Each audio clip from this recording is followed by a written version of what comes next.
এই মুহূর্তে বাংলাদেশে অবস্থান করছে একটি ঘূর্ণাবর্ত, ফলে বেশ কিছু আর্দ্রতা ঢুকছে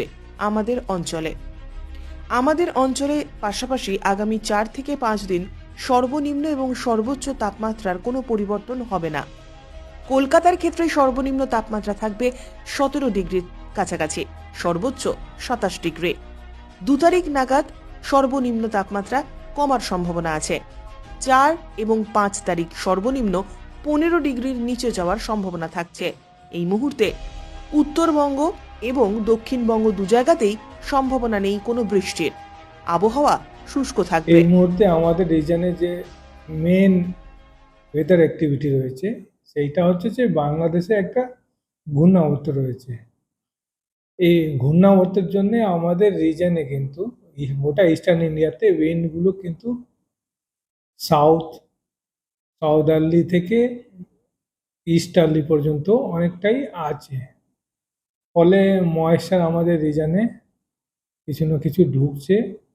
নর্থ ওয়েস্টার্লি উইন্ড অনেকটা কিন্তু কমে গেছে, অলমোস্ট নাই।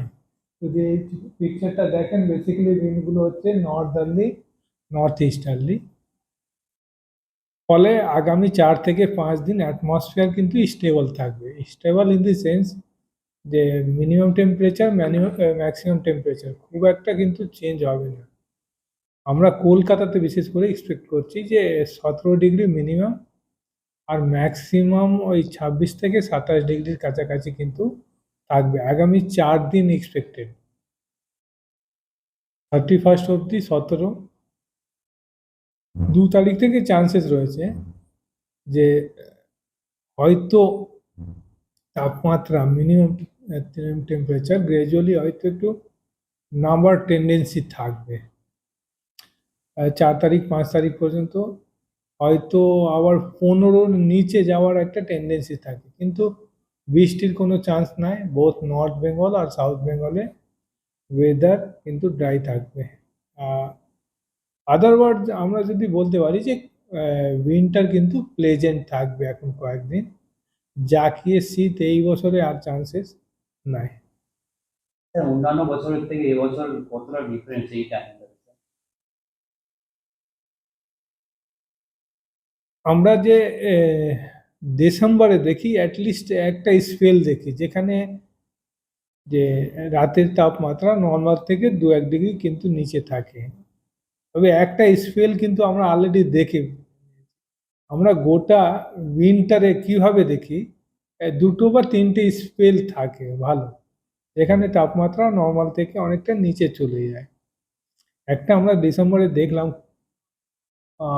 জানুয়ারি গোটাটাই কিন্তু আমাদের কাছে এখনো রয়েছে এক্সপেক্টেড, যেটা বলছি যে তাপমাত্রা কিন্তু ফল করার টেন্ডেন্সি থাকবে 2nd অফ জানুয়ারি থেকে। হয়তো স্পেল আসতে পারে, কিন্তু আমাদের শীত এইরকমই হয়, কন্টিনিউয়াসলি থাকে না। একবার নর্মাল থেকে নিচে যায় আবার উঠে যায়। এখন হচ্ছে যে ওয়ার্মার ফেজ রয়েছে, কুলার ফেজটা কিন্তু অলরেডি আমরা গত সপ্তাহে যেটা দেখলাম শেষ হয়েছে। হোপফুলি দুটো স্পেল কিন্তু আমরা আরো উইন্টারে কিন্তু দেখব। ব্যুরো রিপোর্ট, উত্তরের প্রহরী।